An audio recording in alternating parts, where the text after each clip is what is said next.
আসসালামু আলাইকুম। এখন আমি আসছি সিলেট শ্রীমঙ্গল থেকে মৌলভীবাজার, ঠিক আছে।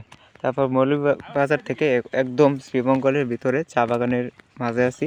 তো আপনারা অনেকেই চা খাইছেন বা চা খান, চা পাতা দেখছেন, চা গাছ দেখছেন। এই যে দেখেন চা পাতা কত সুন্দর।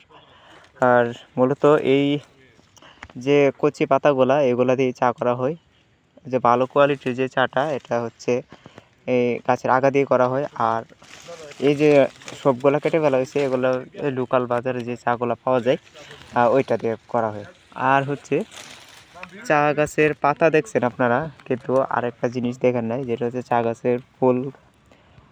এই যে দেখেন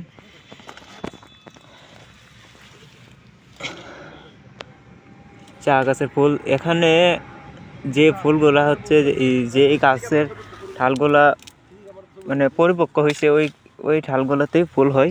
আর দেখেন কত সুন্দর ফুল।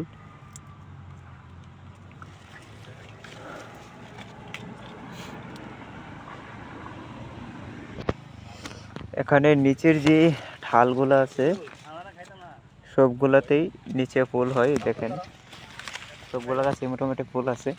তো সিলেট বৃষ্টি বেশি হয়, আর যে কারণে দেখেন এই চা বাগানের মাঝখানের ড্রেনের নালাগুলা কত গভীর করে রাখা হয়েছে।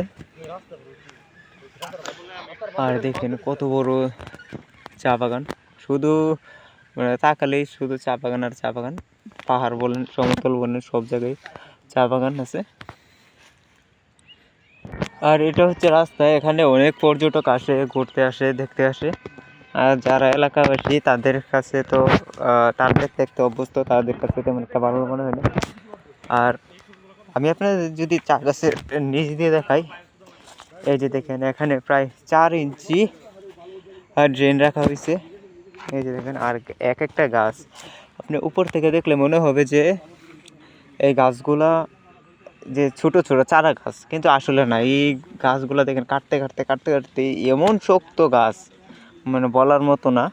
দেখেন সবগুলা গাছ এত শক্ত গাছ, ঠিক আছে। আর এখানে দেখেন বাগান কিন্তু সম্পূর্ণ পরিষ্কার।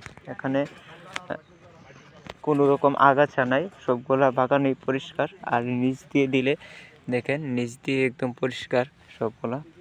আর গেটগুলা করা হয়েছে দেখেন।